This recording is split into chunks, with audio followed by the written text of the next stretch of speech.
dua cahaya, yaitu cahaya bulan Ramadan dan cahaya Al-Quran. Itu kedua-dua cahaya tersebut yang akan menerangkan, yang akan dipupengeh gedanyo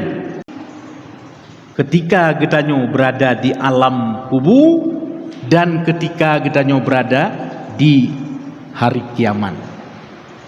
Artinya apabila gedanyo menyambut bulan suci Ramadan, melaksanakan ibadah bulan Ramadan imana wahtisaban, dengan penuh iman dan ikhlas, ketakwaan kepada Allah Subhanahu wa taala, maka dengan ibadah bulan Ramadan yang kita laksanakan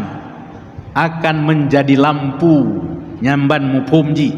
akan menjadi penerang ketika kita menghadapi support, ketika kita berada di alam kubur, ketika kita taih di alam bardah, di alam kubur, hana lampu itinan, hana listrik inan, hana sesuatu yang dapat ipupengeh gedayo. So teman, yang akan pupengeh gedayo, yang akan putrang gedayo ketika kita taih di alam bardah, nyankeh cahaya daripada bulan Ramadan. Artinya apabila kita sambut bulan Ramadan dan tak laksanakan ibadah bulan Ramadan sepenuhnya,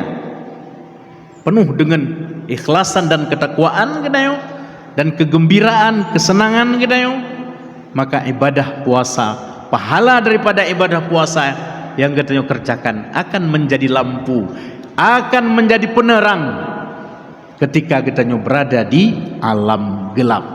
yaitu di alam kubur.